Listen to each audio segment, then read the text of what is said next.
मध्य प्रदेश के सीधी जिले में है चुरहट थाना क्षेत्र में जंगल से मिले महिला के कंकाल का मामला अब राजनीतिक मुद्दा बनता जा रहा है।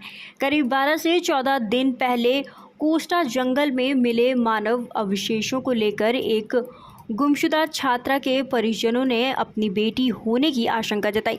हालांकि पुलिस का कहना है कि अभी तक कंकाल की पहचान की आधिकारिक पुष्टि नहीं हुई है।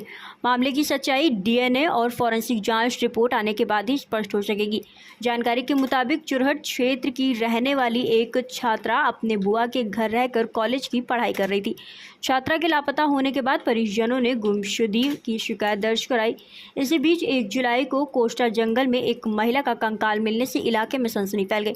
परिजनों ने आशंका जताते हुए मामले में जल्द से जल्द कार्रवाई की मांग की है। पुलिस अधीक्षक संतोष कोरी ने बताया कि बरामद अवशेषों को जांच के लिए फॉरेंसिक लैब भेजा गया है और डीएनए प्रशिक्षण कराया जा रहा है। रिपोर्ट आने के बाद ही कंकाल की पहचान और आगे की कानूनी कार्रवाई तय की जाएगी।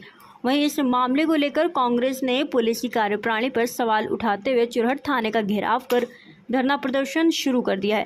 कांग्रेस नेताओं का आरोप है कि गुमशुदगी के मामले में पुलिस ने समय पर कार्रवाई नहीं की, जिसके कारण परिजनों को परेशानी उठानी पड़ रही है।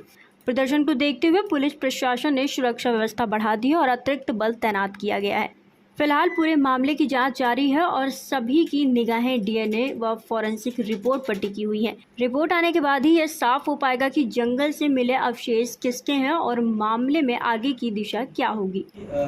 कि मतलब लड़की है, लड़का भी क्लियर नहीं हो पाया है, तो उसकी बॉडी मिली थी, उसमें क्या मैटर सर, अभी क्या हुआ?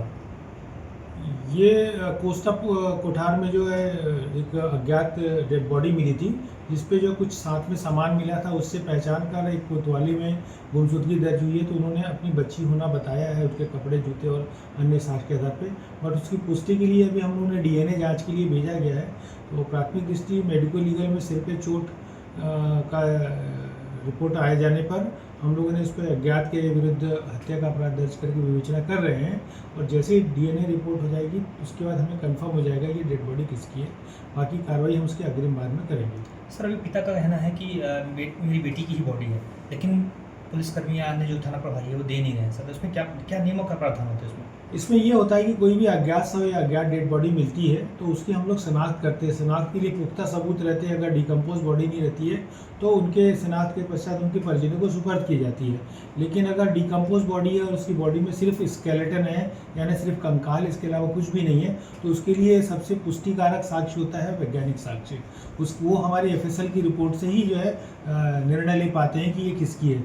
इसी के उसमें हम लोगों ने उस डेड बॉडी को जो है मेडिको लीगल के लिए भेजा है तथा उनके परिजनों का भी ब्लड सैंपल वगैरह डीएनए मिलान के लिए लेकर उसको भी जांच के लिए भेजा है। उसके बाद ही पुष्टि हो पाएगी उनका है। और जब तक ये जो अज्ञात लाश ज्ञात नहीं हो जाती है, ऐसी स्थिति में उनको हम लोग किसी स्थानीय निकाय के माध्यम से उसका दफन करते हैं, उसको जलाते यदि नहीं है। और जब वो शनाख्त हो जाती है तो फिर उनके परिजन चाहें तो एसडीएम के यहाँ अनुमति आवेदन लगाते हैं और उनकी शव उत्खनन की अनुमति देने का अधिकार एसडीएम को होता है। उसके बाद उनको सुपुर्द कर दिया जाता है।